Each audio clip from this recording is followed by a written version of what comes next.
कुछ नहीं, सासू माँ को जूस दे रही हूँ। जूस दे रही हो या जहर दे रही हो? बेटा ये तुम कैसी बातें कर रही हो? मम्मी जी आप इसी से पूछिए, इसने अभी अभी आपके जूस में क्या मिलाया है? सपना बताओ, तुमने अभी अभी जूस में जहर मिलाया है ना? मैंने इनके जूस में दवाई मिलाई है ब्लड प्रेशर की।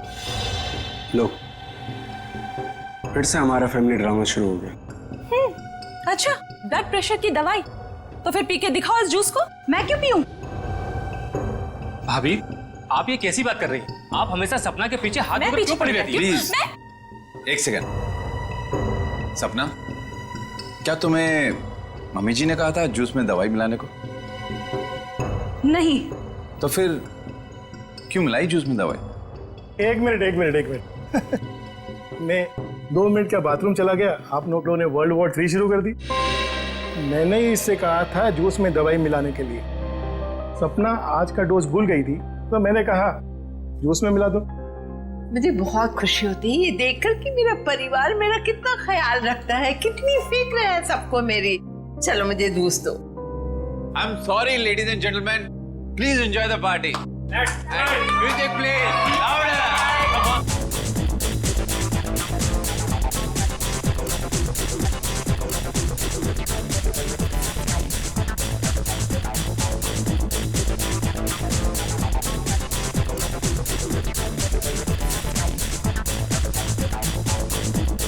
नमस्ते। नमस्ते। मैं कैसे हैं आप? दीदी मैं बिल्कुल ठीक हूँ, आप कैसे हैं? बस मैं ठीक हूँ। आप कुछ ले नहीं रहे हैं? मैं आपके खाने के लिए कुछ मंगाती हूँ। सरोज। नहीं, आप तकलीफ मत लीजिए, मैं खुद जाकर ले लूंगा। Sure. Yeah it's okay fine. Hi.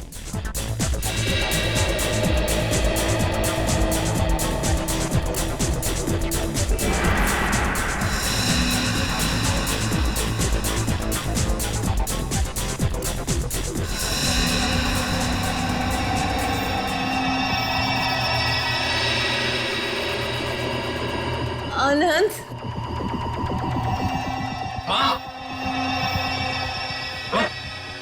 Mummy जी क्या हुआ आपको? मम्मी जी, मम्मी जी।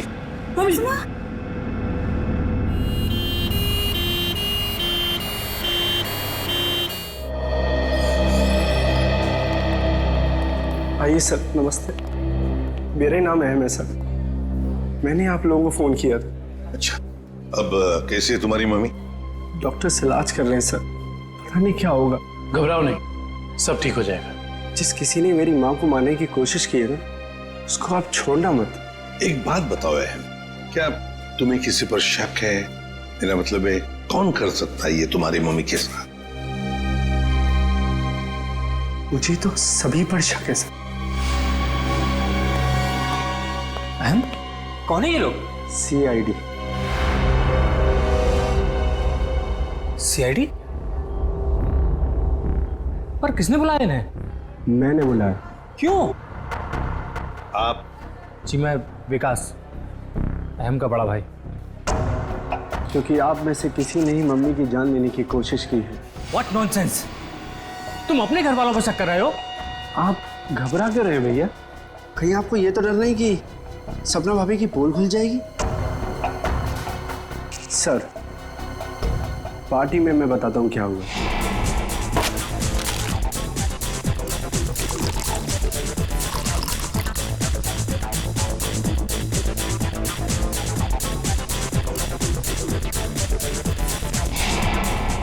तुम्हारी सपना भाभी पर शक है तुम्हें? Yes sir. सपना कहाँ है? सपना हॉस्पिटल नहीं आई, वो घर पर ही है। वैसे आप कौन है? जी मैं काव्या। हमारी भाभी है सर। सर, अहम बच्चा है, ये आप लोगों को बहका रहा है सर। विकास जी, हम CID वालों को कोई बहका नहीं सकता, समझे? कहाँ है आपकी मम्मी? मम्मी ऊपर ICU वार्ड में है।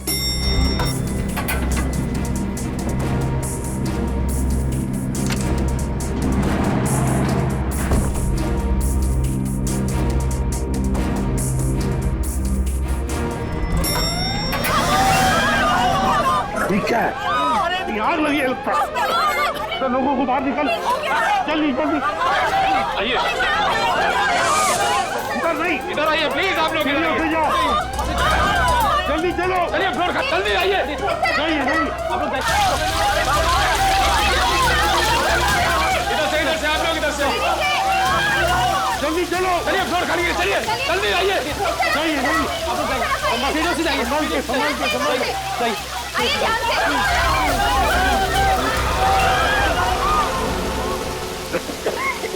ईशान, ये कोई आग वाला धुआं नहीं है, इसकी गंदी कुछ अलग है। ये धुआं किसी और चीज का है, किसी केमिकल का।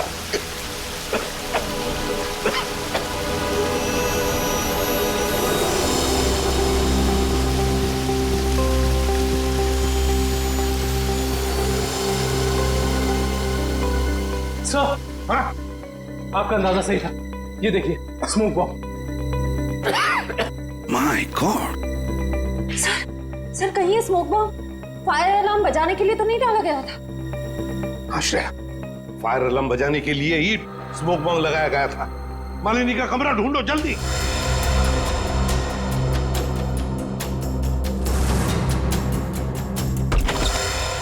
अरे बेड तो खाली है।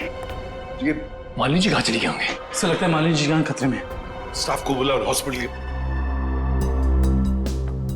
के वार्ड में से एक मरीज गायब होता है और किसे कुछ पता नहीं। वाह, हम भी क्या करते साहब, जब हॉस्पिटल में भगदड़ मची तो हम अपनी जान बचाने के लिए यहाँ से भाग गए। क्या तुम लोग जान बचाने के लिए भागे, मरीज को ऐसे ही छोड़कर? शर्म नहीं आई तुम्हें? सर, ये अचानक कैसे हुआ पता भी नहीं चला। हम मालिनी जी के परिवार वालों को बताने ही वाले थे कि उनकी मौत हो गई है। क्या? उनकी मौत हो चुकी है? जी सर, इसका मतलब किसी ने मालिनी जी की लाश को गायब किया। और सर, ये काम किसी हॉस्पिटल के बाहर वाले का नहीं हो सकता। सर, आपसे एक रिक्वेस्ट है, ये बात आप अपने तक ही रखिएगा।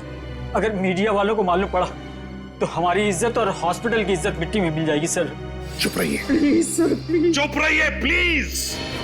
लाश गायब हुई है हॉस्पिटल से, पर आपको अपनी और इस हॉस्पिटल की इज्जत की पड़ी है। हाँ? एक बात ध्यान से सुन लो, तुम्हारे इस हॉस्पिटल का एक एक दरवाजा, एक एक खिड़की अभी इसी वक्त बंद चाहिए। मुझे एक चिड़िया तक बाहर नहीं जानी चाहिए, समझे? जी सर। सुना तुमने? जी। गो इमीडिएट। दुष्यंत, हॉस्पिटल का कोना कोना छान मारो, कहीं तो छुपा के रखी होगी मालिनी की लाश को, कहीं तो। हाँ।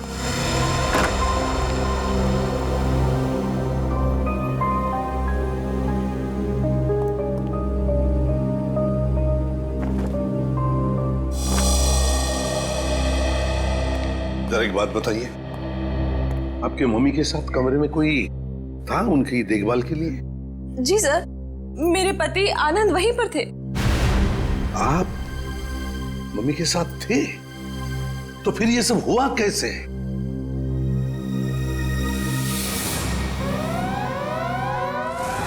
जैसे ही फायर अलार्म बजा तो मैं वार्डरूम के बाहर आया, ये देखने के लिए कि क्या माजरा है। हर तरफ धुआं ही धुआं था, लोग पागलों की तरह यहां वहां भाग रहे थे। धक्का मुक्की में कुछ लोग मुझे मम्मी जी के वार्डरूम से बहुत दूर ले गए। जाकर भी मैं वार्डरूम तक नहीं पहुंच पा रहा था। किसी तरह जब मैं मम्मी जी के वार्डरूम में पहुंचा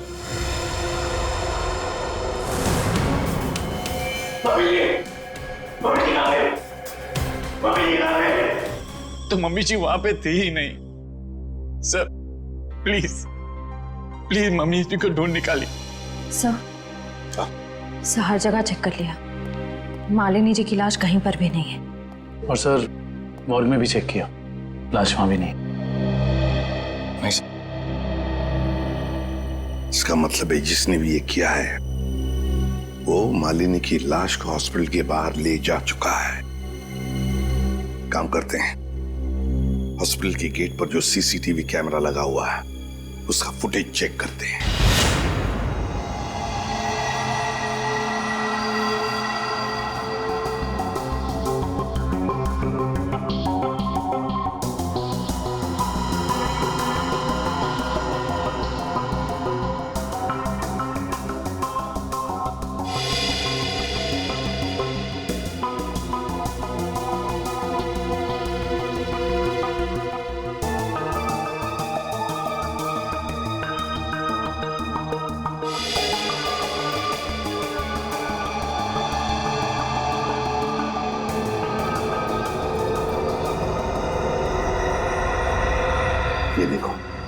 एक झटके में गाड़ी रिवर्स हो गई और हॉस्पिटल के बाहर भी निकल गई। जरूर मुजरिम मालिनी को इसी गाड़ी में लेकर गया होगा। एक मिनट जरा इस फुटेज को रिवाइंड कीजिए, हमें कार का नंबर चाहिए। पॉज करो, जूम इन करो। XYZ5139। सर आप सही कह रहे हैं, या मुझे मालिनी जी को इसी गाड़ी में लेके गया होगा। हाँ निखिल, काम करो, कंट्रोल रूम में फोन करके इस गाड़ी का डिस्क्रिप्शन दे दो और उनसे कहो जहां पर भी ये गाड़ी देखे हमें इन्फॉर्म करें लोकेशन। और ये गाड़ी ये तो आग लग गई है।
सर सीट्स तो खाली है पर कुछ अजीब सी बदबू आ रही है।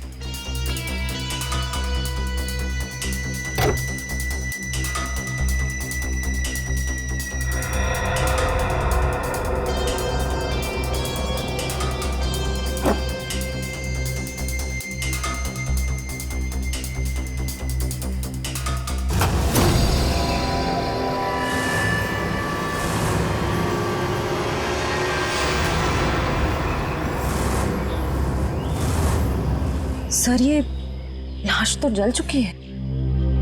शायद सबूत मिटाने के लिए खूनी ने मालिनी जी की लाश को जला दिया। आप इतने यकीन से कैसे कह सकते हैं कि ये लाश मेरी माँ की है?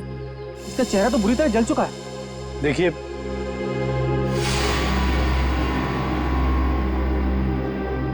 ये अंगूठी देखिए, पहचानते हो इसे?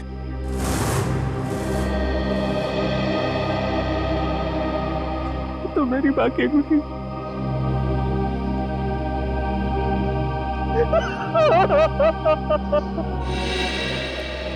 हाँ डॉक्टर साहब, कुछ नहीं ताजी? अरे क्या नहीं ताजी है?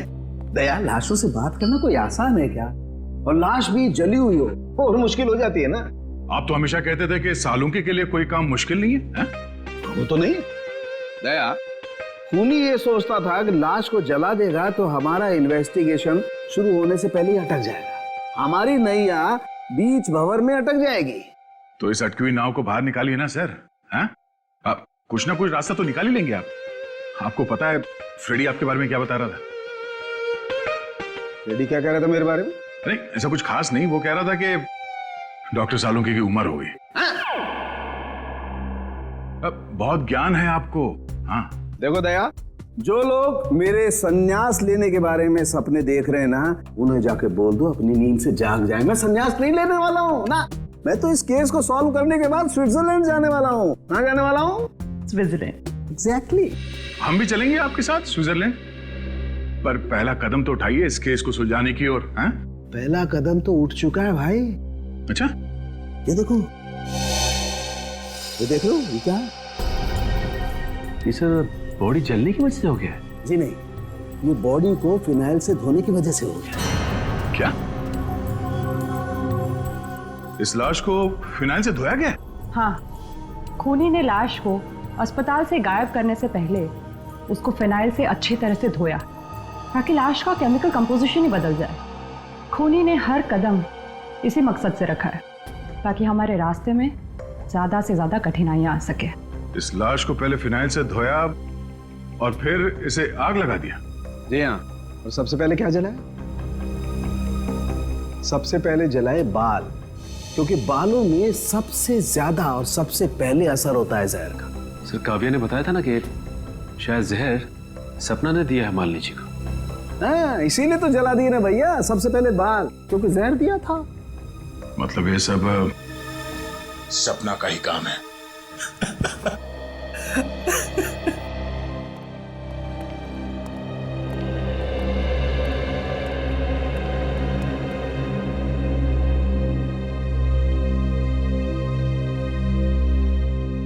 सर आप लोग कुछ पता चला माँ की मौत की वजह क्या थी? जी नहीं, मगर बहुत जल्द पता चल जाएगा। पता तो चल गया है ना सर, सपना ने ही जूस में जहर मिलाया था। बस कीजिए भाभी, इनफ। हर चीज की खाद होती है। डॉक्टर साहब आप बताइए ना इन्हें। देखिए, मैं इनका फैमिली डॉक्टर हूँ। सपना ने जूस में ब्लड प्रेशर की दवाई मिलाई थी, जो मैंने ही उसे कहा था। ओह अच्छा। अच्छा एक बात बताइए, क्या लगता है आप लोगों को कौन कर सकता है ये? कौन मार सकता है आपकी माता जी को? मैं कुछ कहना चाहूँ। आप? जी सर, ये हमारे परिवार के वकील हैं, मिस्टर संजीव। संजीव जी, कहिए संजीव जी, क्या कहना चाहते हैं आप? देखिए सर, मुझे शक तो नहीं है। हाँ, मगर पार्टी के बाद मालिनी जी मेरे साथ एक मीटिंग करना चाहती थी। मालिनी जी आपके साथ मीटिंग करने वाली थी? किस सिलसिले में? अपनी वसीयत बदलने के सिलसिले में। वसीयत बदलना चाहती थी? अच्छा। मीटिंग ही नहीं हो पाई क्योंकि अचानक इनकी तबीयत खराब हो गई। अच्छा संजीव जी, ये बताइए, अभी जो वसीयत है जो मालिनी जी बदलना चाहती थी, क्या है उस वसीयत में, कुछ बता सकते हैं आप? सर, इस वक्त जो वसीयत है उसके हिसाब से आधी जायदाद मिस्टर आनंद के नाम पे है और बाकी बची हुई आधी जायदाद दोनों भाइयों के नाम पे है। वकील साहब ये बताइए कि ये जो नई वसीयत है वो क्या होने वाली थी? सर, यही तो सब डिस्कस होना था, इससे ज्यादा मैं कुछ नहीं जानता। मालिनी जी की अचानक तबीयत बिगड़ गई और मीटिंग हो नहीं पाई। दुष्यंत, पता लगाना पड़ेगा मालिनी जी अगर वसीयत बदलती तो किसका फायदा होने वाला था और किसका नुकसान। अरे आओ आओ भैया, समझो केस सॉल्व हो गया। क्या बात है सर, लगता है लास्ट से कोई बड़ी जानकारी निकाल ली आपने। जी हाँ जनाब, पार्टी में मालिनी जी के कान से खून बह रहा था ना। हाँ, उसकी वजह पता चल गई आपको? जी हाँ, उसकी वजह थी दया साहब जहर। जहर जिसने ऑरल ट्रैक्ट को यानी कि कान के इस हिस्से को बिल्कुल तबाह कर दिया, बर्बाद कर दिया। देखो, तो जहर की वजह से नस फट गई और कान से खून बहने लगा। और इतना ही नहीं, इनके खून में से हमें बहुत ज्यादा मात्रा में नाइट्रोजन के कंपाउंड्स भी मिले। और तो और इनकी किडनीज में से हमें बढ़ी हुई मात्रा में पोटेशियम और मैग्नीशियम मिला है। और ये सारी चीजें सिर्फ एक ही तरफ इशारा करती हैं, जहर। सर, फिर तो हमें सपना को गिरफ्तार कर लेना चाहिए। नहीं, यहीं पर कहानी में जरा सा ट्विस्ट है। भैया, इनको जहर तो जरूर दिया गया था, लेकिन वो स्लो पॉइजन था, धीमा जहर, जो कोई 1.5-2 महीने से लगातार हर रोज इन्हें दिए जा रहा था। इसलिए जूस में तो जहर होने का सवाल ही नहीं होता। और ये जहर किस चीज के जरिए दिया जा रहा था? खाने पीने के साथ? यार दया, ये गुत्थी थोड़ी सी उलझी हुई है। But why fear when Salu case here? तुम चिंता मत करो, इस जहर से भी मैं सच उगलवा के रहूंगा। ठीक है सर, आप इस जहर से सच उगलवाइए, तब तक मालिनी के घर वालों से सच उगलवाते हैं। क्योंकि वो जूस जो सपना ने मालिनी जी को दिया था उसमें जहर नहीं था।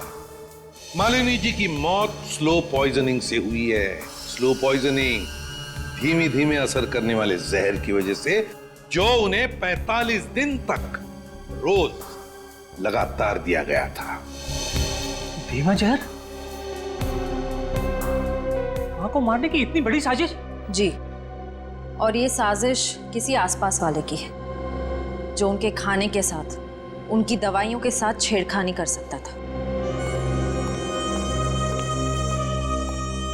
सर, चाय लीजिए आप लोग। थैंक यू, आप लीजिए।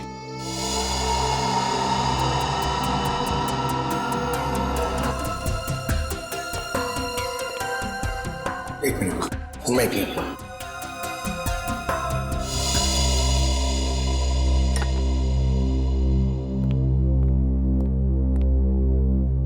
एक बात बताइए, मालिनी जी को रोज दवाई कौन देता था?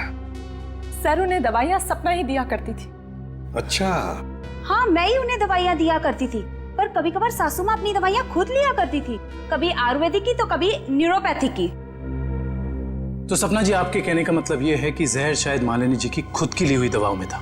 मैं नहीं जानती कि जहर किस चीज में था, मैं तो सिर्फ आपको उनकी आदतों के बारे में बता रही हूँ। चलो ठीक है, हमें वो दवाइयाँ देखनी है।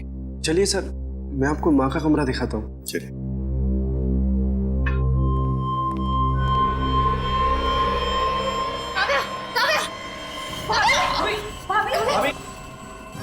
भाभी क्या हुआ आपको? भाभी सांस लेने में दिक्कत हो रही।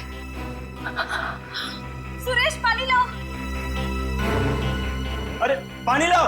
दुष्यंत, लता इनकी तबीयत बिगड़ती जा रही है, जल्दी से एम्बुलेंस बुला लो और हॉस्पिटल ले जाओ इसे। श्रेया तुम भी जाओ साथ में।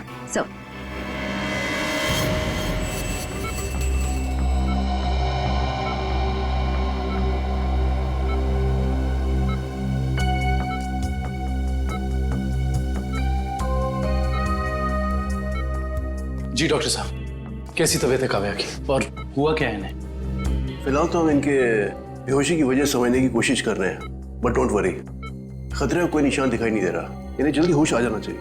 Thank God. वैसे भी सासू माँ के मौत के सदमे के बाद हम उभर नहीं पाए। कम से कम काव्या भाभी को कुछ नहीं होना चाहिए। डॉक्टर साहब, इन्हें जैसे ही होश है हमें बता दीजिएगा। श्योर। Thank you.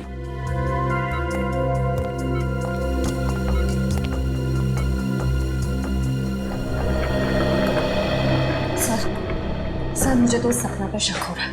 वहाँ पार्टी में काव्या के साथ झगड़ा कर रही थी और यहाँ इसे काव्या की इतनी परवाह हो रही है। और श्रेया होना उस चाय में खुश था जिसे पीते ही काव्या बेहोश हो गई। सर चाय तो मैंने भी पी थी, थैंक गॉड मुझे कुछ नहीं हुआ। Are you sure Pankaj? Sure मतलब सर?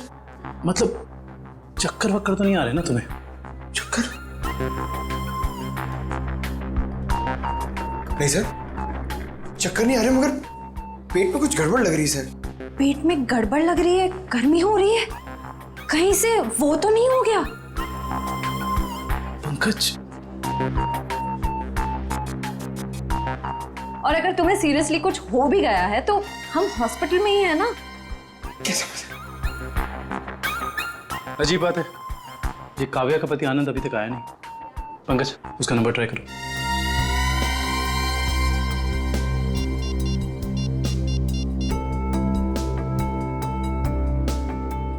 सर उसका फोन बंद आ रहा है। सर कहीं आनंद ने तो काव्या को चाय में जहर नहीं पिला दी? हो सकता है पंकज। सर अगर चाय में जहर था तो हो सकता है कि नौकर भी शामिल हो। सर क्या कहा डॉक्टर ने, क्या हुआ काव्या को? सर डॉक्टर के मुताबिक काव्या की चाय में जहर था और पंकज रिपोर्ट से ब्यूरो गया है। काव्या की चाय में जहर था? सुरेश,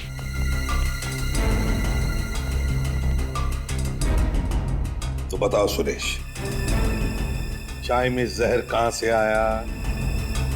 चाय में जहर कहां से आया? मैंने कहा था जहर डालने के लिए, ना मैंने डाला सर। सब पता चल जाएगा।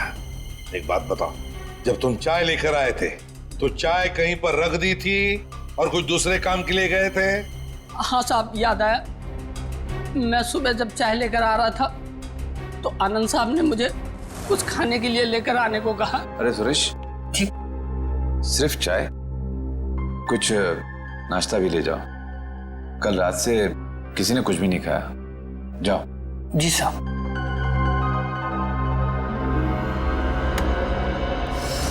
आनंद कहाँ है? सर ये अपने रूम में सो रहे हैं।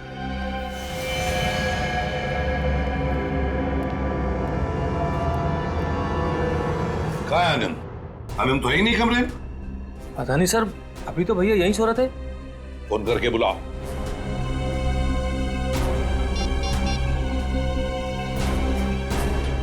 सर घंटी जा रही, भैया फोन नहीं उठा रहे।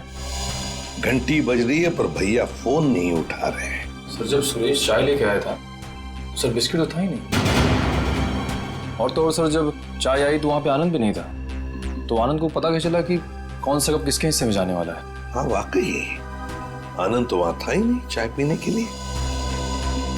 जब ये सुरेश सबके लिए चाय लेकर आया था तो सारे के सारे चाय के कप एक जैसे ही थे। उसमें एक मग था, मग बड़ा सा, जो काव्या ने उठाया था। तो हो सकता है वो काव्या का खास मग हो, जिसमें वो हर बार चाय या कॉफी पीती हो। हाँ सर। और ये बात आनंद को मालूम थी। हेलो एसीपी साहब, मैं डॉक्टर सुमित। हाँ डॉक्टर सुमित, बोलिए। एसीपी साहब, आप जल्दी चले जाइएगा, मुझे आपको कुछ जरूरी बात बतानी है। क्या हुआ डॉक्टर सुमित? ये काव्या तो ठीक है ना? हाँ वो ठीक है, मैं आपको फोन पे नहीं बता सकता, आप यहाँ जल्दी चले जाइएगा। हेलो, लगता है बहुत बड़ी गड़बड़ हुई है हॉस्पिटल में। Let's go. लिस्ट बना के दोबारा से डिटेल मुझे दे देना, ठीक है? बाकी सब मैं देख लूंगी। डॉक्टर सुमित कहाँ मिलेंगे? सर, उन्हें तो आईसीयू में भर्ती किया है। डॉक्टर सुमित को आईसीयू में भर्ती किया है? क्यों? सर, एक बहुत बड़ा हादसा हो गया। डॉक्टर सुमित अपने कैबिन में खून में लथपथ मिले सर, और उनके सर पे बहुत गहरी चोट आई है। माय गॉड, क्या मिल सकते हैं उन्हें? फिलहाल तो नहीं सर, वो कोमा में हैं। होश में कब आएंगे नहीं पता। दुष्यंत, जरूर ये वही मुजरिम है जो ये सब कर रहा है। वो अभी भी हॉस्पिटल में ही है, पहले मालिनी के साथ और अब डॉक्टर सुमित के साथ। काव्या सर, कहीं उस मुजरिम का अगला निशाना काव्या तो नहीं? काव्या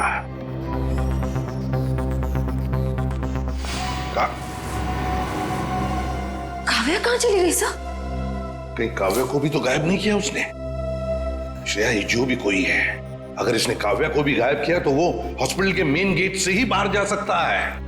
और सर, शायद डॉक्टर सुमित को भी उस खूनी के बारे में पता चल गया होगा, इसलिए उन पर भी हमला हुआ।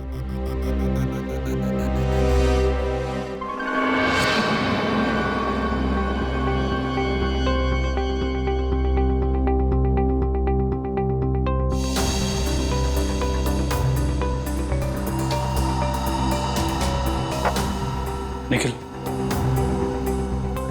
तो शायद डॉक्टर सुमित यहाँ फोन पर बात कर रहे थे और फिर पीछे से कोई आया और जोर से उनके सर पर वार किया और वो यहाँ नीचे गिर गए।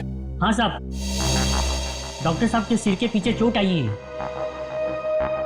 अच्छा, हादसे के बाद डॉक्टर सुमित के केबिन में कितने लोग आए थे? सब 4-5 जन आए थे उनको आईसीयू में ले जाने के लिए। सर, आनंद का अभी तक कुछ पता नहीं चला है। कहीं इस सब के पीछे उसी का हाथ तो नहीं? ये आनंद ही कुछ गड़बड़ है, कुछ ना कुछ तो गड़बड़ जरूर है इस आनंद में। आइए सपना जी, आइए। कहाँ गई थी आप? वो मैं काव्या की रिपोर्ट्स लेने गई थी गैस्ट्रोलॉजिस्ट डिपार्टमेंट के पास। क्या हुआ?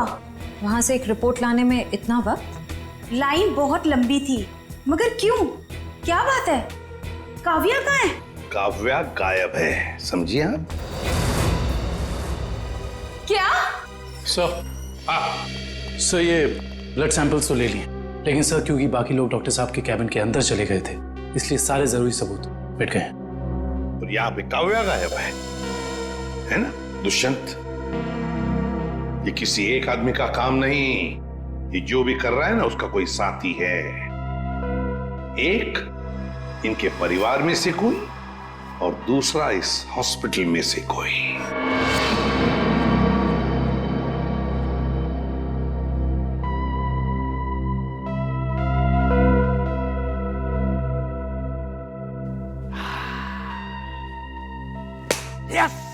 Yes, eureka! डॉक्टर साहब, क्या हुआ? ये फॉरेंसिक लैब में जश्न का माहौल? अरे हाँ भैया, जश्न का माहौल तो होगा ही। स्विट्जरलैंड की हसीन वादियां पुकार पुकार के कह रही हैं, सालुखे आजा रे तू आजा, तेरा इंतजार है। मतलब आपको पता चल गया कि वो लाश के अंदर जहर कहां से गया? जहर बॉडी में आया था दांत से। दांतों से जहर? हाँ सचिन, मालिनी ने 2 महीने पहले ही अपने दांतों का रूट कैनल करवाया था और इस ऑपरेशन के दौरान उसके दांतों में जिस मर्क्यूरी का इस्तेमाल किया गया था वो मात्रा में बहुत ज्यादा थे। मरकुरी अपने आप में ही एक जहर है ना डॉक्टर साहब? बिल्कुल। और जब जब मालिनी जी खाना खाती थी, खाने को अपने दांतों से चबाती थी, तब तब दांतों में छुपा हुआ वो मरकरी खाने में मिक्स हो जाता था और पेट में चला जाता था, और पेट से फिर पूरे खून में मिक्स हो जाता था। यही है वो स्लो पॉइजन जिससे वो बेचारी बेमौत मारी गई। सर हो सकता है कि डेंटिस्ट ने सब जानबूझ के ना किया, गलती हो गई उससे, मे बी मेडिकल नेग्लिजेंस। नहीं सचिन, ये मौत एक हादसा होता तो लाश को जलाया नहीं जाता। जिस किसी डेंटिस्ट ने भी ये किया है, जानबूझ के ही किया है। वकील साहब, जैसा कि आप जानते हैं कि हमारी माँ अपनी वसीयत बदलवाना चाहती थी। जी हाँ। मगर वो ऐसा कर नहीं सकी, तो ऐसी स्थिति में क्या हमारा बंटवारा पुरानी वसीयत के हिसाब से होगा? दरअसल बात यह है कि मैं और आपकी माताजी। अरे वकील साहब, डॉक्टर साहब आप भी? मैं तो सिर्फ ये पूछने आया था कि क्या आपकी माताजी ने कभी अपने दांतों का इलाज करवाया था 1.5-2 महीने पहले? नहीं सर, उन्होंने कभी मुझे तो नहीं, उन्होंने कभी हमें इस बारे में कुछ नहीं बताया। डॉक्टर साहब, आप तो फैमिली डॉक्टर हैं, आपको तो पता होगा। मुझे भी कभी उन्होंने इस बारे में कुछ नहीं कहा। दुष्यंत, काम करो, घर की अच्छी तरह से तलाशी लो, शायद कुछ मिल जाएगा। और निखिल, घर में जितने भी नौकर हैं सबको ऊपर बुलाओ, लेकर आओ।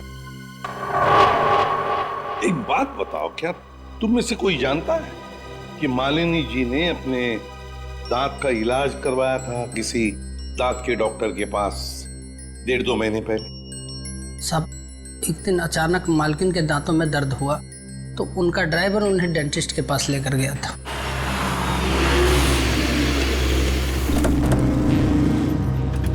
सर यहीं पे छोड़ा था हमने उन्हें। उसके बाद किधर गई वो तो मालूम नहीं मुझे। ठीक है, आसपास जितने भी डेंटिस्ट है ना, सब चेक कर लेते हैं। तुम लोग उधर देखो।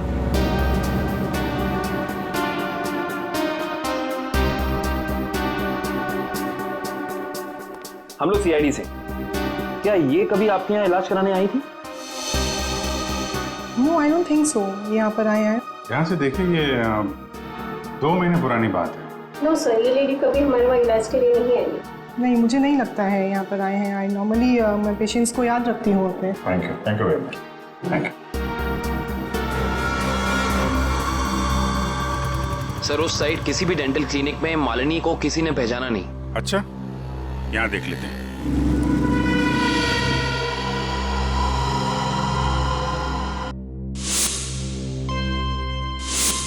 सीआईडी वाले आ गए। तुम्हें मालूम है ना तुम्हें क्या करना चाहिए?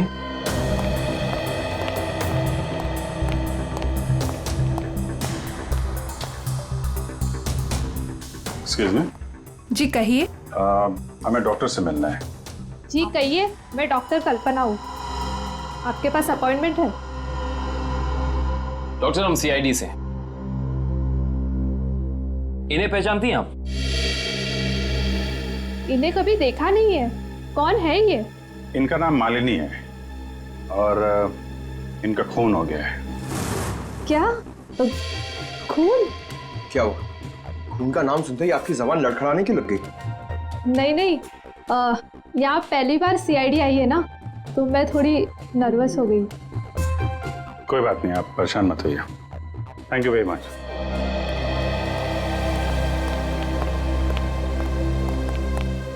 अरे सर, आप लोग अभी तो आए, जितनी जल्दी जा रहे हैं? डॉक्टर प्रतीक ने ठीक से इलाज नहीं किया क्या? डॉक्टर प्रतीक? यहाँ तो कोई लेडी डॉक्टर है ना? No no, no lady, no lady, only gents, only gents. Doctor Pratik. अच्छा अच्छा।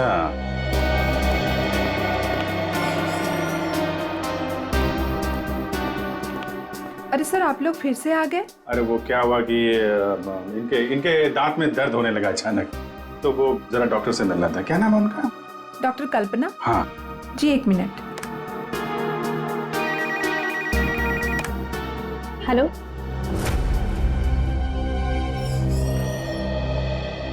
क्या हुआ सर? मेरे दांत में बहुत दर्द है, मगर मुझे एक जेंट्स डॉक्टर चाहिए। लेडीज डॉक्टर में वो शर्म आती है। नहीं नहीं, या तो मैं ही हूँ।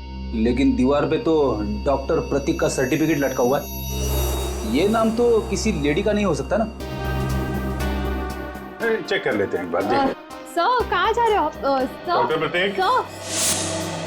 डॉक्टर प्रतीक,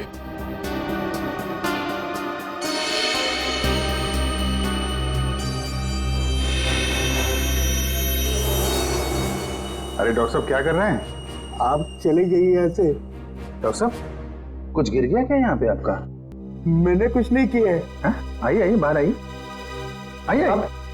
आप चले जाइए यहाँ से। अरे अरे चले जाएंगे डॉक्टर साहब, आप चले जाइए। अब जाएंगे, पहले थोड़ी बातचीत तो कर लें। लेकिन मैंने कुछ नहीं किया। अरे आइए तो सही, आइए। मैंने कुछ नहीं किया। हाँ। सर ये ऐसे नहीं मानेंगे। लगता है डेंटिस्ट साहब के दांतों का इलाज करना पड़ेगा। अरे लेकिन हम में से किसी को डेंटिस्ट्री आती नहीं है। अरे नहीं आती तो आ जाएगी। क्यों डॉक्टर साहब, प्रैक्टिस मेक्स मैन परफेक्ट ना। आपने भी तो प्रैक्टिस से सीखा होगा। आती। हाँ तो फिर आइए प्रैक्टिस कर लेते हैं। आइए बैठिए बेटा। अरे भाई बेटा, आइए बैठिए। ये क्या कर रहे हैं आप लोग? ये गलत कर रहे हैं आप लोग।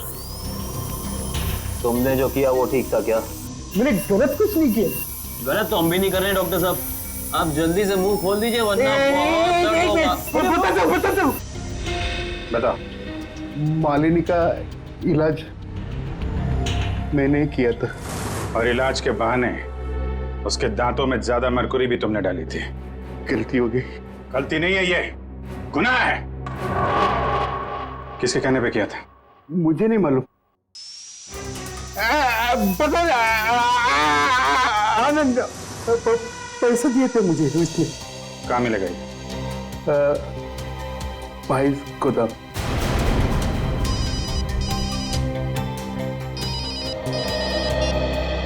हाँ डॉक्टर साहब के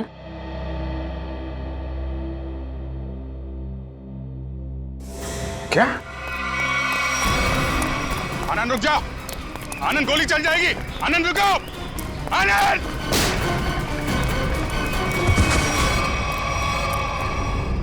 देखो आसपास, इसने काव्य को कहां छुपा रखा है?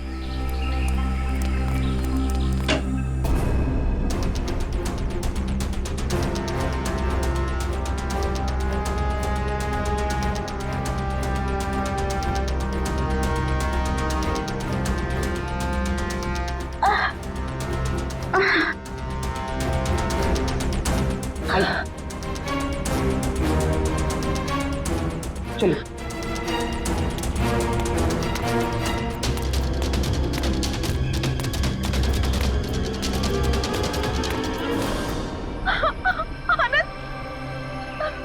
ये क्या किया आप सबने? मेरे पति को मार डाला। आनंद उठो। सर, इनके प्यार को तो देखकर ऐसा लगता है कि अगर इन्हें ऑप्शन दिया जाए कि ये मर जाए और इनका हस्बैंड जिंदा हो जाए तो वो ऑप्शन जरूर ले लेंगी। क्यों नहीं सर, ये तो एक भारतीय नारी का फर्ज है ना। पर अफसोस मेरे पति खुद ही मुझे जिंदा नहीं देखना चाहते थे। ये तो भगवान का शुक्र है कि मेरी चाय में जहर थोड़ा कम था, वरना आज आपको यहाँ मेरी लाश मिलती। अभिजीत, काव्या की चाय में जो दवाई के ट्रेसेस मिले हैं उससे किसी की जान नहीं जा सकती। एक मिनट, आपको कैसे पता चला कि आपकी चाय में जहर कम था? वो सर अभी आप ही ने तो कहा। अरे हमने कब कहा? हाँ याद आया, आनंद ने बताया था। हाँ? आनंद कैसे बताएगा? आनंद बेचारा तो खुद ये बात नहीं जानता था। ये बात जानती थी तो सिर्फ एक औरत, और वो औरत तुम हो काव्या। आनंद तुम जिंदा हो, मेरे साथ इतना बड़ा धोखा। क्या करें, लोहे को लोहा काटता है, उसी तरह धोखेबाज का एक ही इलाज है, धोखा। जब डॉक्टर प्रतीक ने हमें बताया कि आनंद 22 गोदाम में मिलेगा,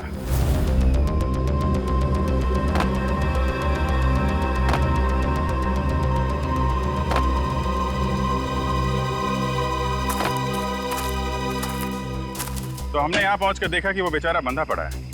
उसके हाथ पांव खोले तो उसने अपनी आप बीती सुनाई।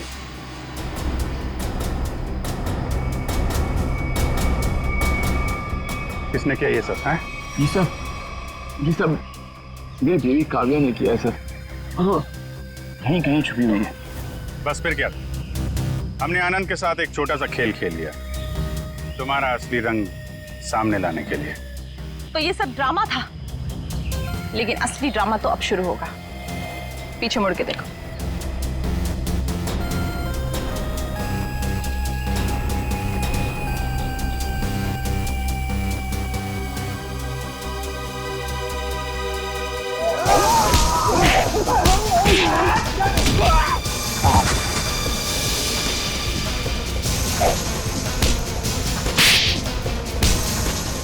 बड़ी भारतीय नारी होने का ढोंग कर रही है। तुम जैसी नहीं होती भारतीय नारी।